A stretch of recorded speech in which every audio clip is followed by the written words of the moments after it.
Good morning, student. I am KK Misra from Pansilwala Inter College. Student, today I am going to teach you Maths of class 7th, Chapter 2, Fractions and Decimals. First, we will learn the study material about the chapters. First, fraction. What is fraction? The number of the form a upon b, where a and b are natural numbers, is called a fraction. वह number जो a upon b के form में हो, जहाँ a और b natural number हो, fraction कहलाता है. That is fraction equal to numerator upon denominator. Fraction numerator और डिनोमिनेटर का रेशियो कहलाता है. Example 2/9, 5/4, 3/4, etc. Second, decimal fraction. A fraction whose denominator is any of the numbers 10, 100, 1000 and so on is called a decimal fraction. That is 7/10, 11/100, 19/1000, etc. are all decimal fraction. Third, operator of, very important, of. In fraction, operator of means product or multiplication. Operator of का जो meaning होता है वो multiplication का होता है. जब भी किसी दो फ्रैक्शन के बीच में ऑफ लगा हो तो दोनों ही नंबर को हमें मल्टीप्लाई करना है और फिर जो रिजल्ट निकलेगा वो हमें प्राप्त होता है. Example 2/4 of 3/2. यहाँ ऑफ लगा हुआ है, इज इक्वल टू 2/4 इंटू 3/2. 2 और 2 को कैंसिल कर देते हैं एंड वी फाइनली गेट 3/4. तो इसे रिमेंबर, इससे ध्यान से देखना है. ऑफ जब लगा हुआ हो तो हमें प्रोडक्ट निकालना है उन नंबर के बीच में. 4, reciprocal of fraction. Two fractions are said to be the reciprocal of each other if their product is 1. अगर दो फ्रैक्शन है और दोनों का प्रोडक्ट अगर 1 हो तो दोनों फ्रैक्शन एक दूसरे का रेसिप्रोकल कहलाता है. They are also called multiplicative inverse. ये मल्टीप्लिकेटिव इनवर्स भी कहलाते हैं. अर्थात रेसिप्रोकल का जो दूसरा नाम है वह मल्टीप्लिकेटिव इनवर्स भी है. Example 2/3 into 3/2. इसका प्रोडक्ट निकालते हैं, we get 1. That is they are reciprocal of each other. यहाँ देखिए 2 और 2 कैंसिल, 3 से cancel, we get finally 1. So these two number are reciprocal of each other. 5, decimal numbers. The number expressed in decimal form are called decimal numbers. जो number decimal के form में हो उसे हम डेसिमल नंबर कहते हैं.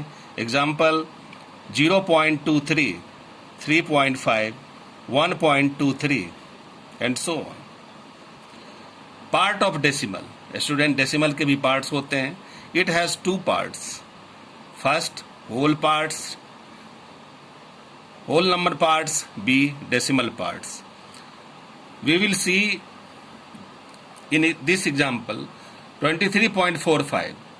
इसमें भी 2 पार्ट हैं. 23 is whole part and decimal part is after decimal point the digit is called decimal part. तो यहाँ होल पार्ट में 23 है और डेसिमल के बाद राइट साइड में जो डिजिट है वह डेसिमल पार्ट कहलाता है. सो यह decimal part is 45. 6th, fraction in lowest term. A fraction is said to be in lowest term or simplest form if when its numerator and denominator have no common factor except 1. कोई भी fraction simplest form में या lowest term में कहा जाता है अगर उनके नंबरेटर और डिनोमिनेटर का कोई भी कॉमन फैक्टर एक के अतिरिक्त एक्सेप्ट 1, मतलब एक के अतिरिक्त कोई दूसरा ना हो.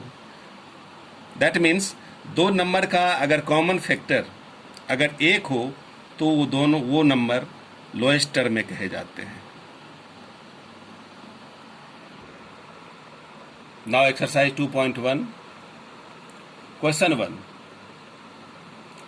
Solve question first 2 minus 3 upon 5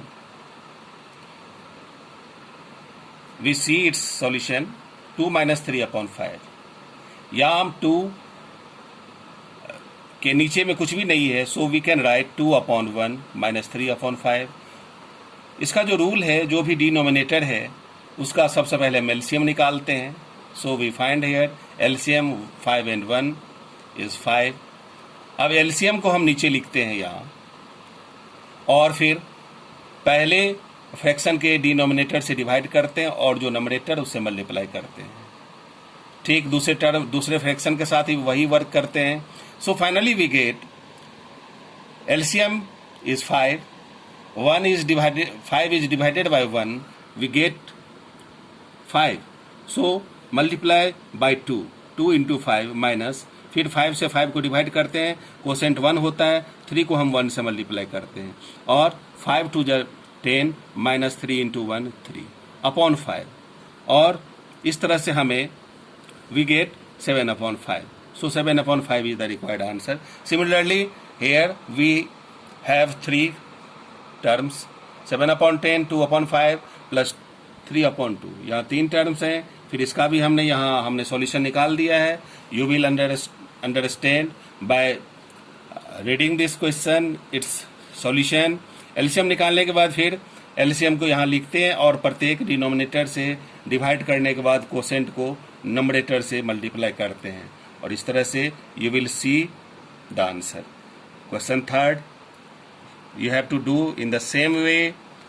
Now question 2 arrange in ascending order and descending order। we have 3 terms 2 upon 9 2 upon 3 8 upon 21। Student यहाँ 3 फ्रैक्शन हमें दिए हुए हैं, तीनों को हमें आपस में कंपेयर करना है और असेंडिंग और डिसेंडिंग ऑर्डर में हमें दिखाना है। तो इस तरह के क्वेश्चन के लिए हम इस मेथड से भी कर सकते हैं जो ऊपर हमने बताया है। दूसरा इसका एक और भी तरीका है। सबसे पहले एलसीएम तो हमें दोनों ही मेथड में हमें लेना है। एलसीएम हमने ले लिया 3 9 और 21 का एलसीएम हमने यहाँ निकाल के दिखा दिया है एलसीएम 63। अब जो हमारे पास फ्रैक्शन है इस fraction we equal its denominator या डिनोमिनेटर हम जो 63 हम इक्वल करेंगे। इसके लिए हमें एक नंबर से हमें मल्टीप्लाई करना पड़ेगा और ऊपर और डिनोमिनेटर और नोमिनेटर दोनों को सेम नंबर से मल्टीप्लाई करेंगे ताकि हमें नोमिनेटर 63 मिले। स्टूडेंट यहाँ हम 2 upon 9 को अगर हम 7 से मल्टीप्लाई करें देन वी गेट 63 तो ऊपर भी हम 7 से मल्टीप्लाई करेंगे। इस तरह से हमें 14 upon 63 मिलता है। इसी तरह से in the same way 2 upon 3 we will get 2 into 21 upon 3 into 21 is equal to 42 upon 63। Similarly, we find 8 upon 21 is equal to 24 upon 63। इनका हमने इस फॉर्म में हमने इसका डिनोमिनेटर हमने सेम कर दिया। Now here 14 is less than 24 is less than 42। So 14 upon 63 is less than 24 upon 63 is less than 42 upon 63। अगर 14, 24 और 42 अगर आपस में इस तरह से कंपेयर हो रहे हैं तो 63 से डिवाइड करने पर भी ये लेस देन के इस फॉर्म में आएंगे। So we can write here 14 upon 63 14 upon 63। Finally जो ओरिजिनल रूप है इसका 2 upon 9 less than 8 upon 21 less than 2 upon 3। Arrange in ascending order. इसको असेंडिंग ऑर्डर में जब हम अरेंज करते हैं तो सबसे पहले हम जो स्मॉलेस्ट है स्मॉलेस्ट से ग्रेटेस्ट की तरफ हम लिखते हैं। तो first smallest number is 2 upon 9 2 upon 9 comma 8 upon 2 21 comma 2 upon 3। Arrange in descending order. Descending order में सबसे पहले हम जो बिगेस्ट नंबर होता है उसको लिखते हैं then and finally we write the smallest number. Question 3 a rectangular sheet of paper is whole 12 1/2 centimeter long and whole 10 2/3 centimeter wide. Find its perimeter. Student, here length equal to length L, length को हमने L से denote किया है. Length L equal to 12 whole 12 1/2 centimetre. इसको हमने, ये mix fraction में है, इसको हमने चेंज कर दिया है. 12 2 × 14 + 1 25/2 centimetre. Breadth B equal to whole 10 2/3 centimetre. इसको भी हमने चेंज कर दिया है. ये मिक्स फ्रैक्शन को हमने प्रॉपर फ्रैक्शन में चेंज कर दिया है. 10 3 × 30 + 2 32/3 centimetre. Perimeter of rectangular sheet we know by formula 2 × L + V. फार्मूले से हम जानते हैं कि 2 × लेंथ प्लस ब्रेथ होता है. यहाँ लेंथ और ब्रेथ की वैल्यू हमने रख दिया है. Finally we take LCM of the denominator 2 and 3. 2 और 3 का एलसीएम 6 होता है. हमने एलसीएम निकाल लिया. फिर जो ऊपर के बनाए हुए क्वेश्चन है, प्रीवियस क्वेश्चन वी लर्न, जो हमारा एलसीएम निकलता है उससे पहले हम डिनोमिनेटर से डिवाइड करते हैं और फिर कोसेंट को नोमिनेटर से मल्टीप्लाई करते हैं. और इस तरह से हम देखते हैं 25 × 3 + 32 × 2 इज इक्वल टू 2 × 75 + 64/6. दोनों को फिर ऐड करते हैं 139/6. 2 से 6 को डिवाइड करते हैं, कट करते हैं और इस तरह से हमें मिलता है 139/3. और फिर इसका हम मिक्स फ्रैक्शन में इसको चेंज करते हैं and we get whole 46 1/3 centimetre. कोई hence perimeter of rectangular sheet of paper is 46 1/3 centimetre. Question 4. Ritu ate 3/5 part of an apple and the remaining apple was eaten by her brother Somu. How much part of the apple did Somu eat? यहाँ question दिया हुआ है कि Ritu 3/5 part, एक Apple का 3/5 part खाता है, वो खाता है. और फिर जो बाकी बचे हुए रिमेनिंग पार्ट्स होते हैं, बाकी बचे भाग होते हैं, वह उसका भाई सोमू खाता है. तो ये बताना है हमें how much part the apple did Somu eat. Somu ने कितना हिस्सा लिया, कितना हिस्सा उसे मिला. Now we see its solution. Let an apple be 1 part. Apple को हम एक पार्ट मानते हैं. Ritu ate 3/5 parts of an apple. The remaining part 1 से हमने माइनस कर दिया 3/5. We get 2/5. यहाँ हमने प्रीवियस क्वेश्चन में हमने दिखाया कि कैसे इस तरह से इस फ्रैक्शन को हम सॉल्व करते हैं. We get 2/5. So Somu ate 2/5 part of an apple. Okay, thank you.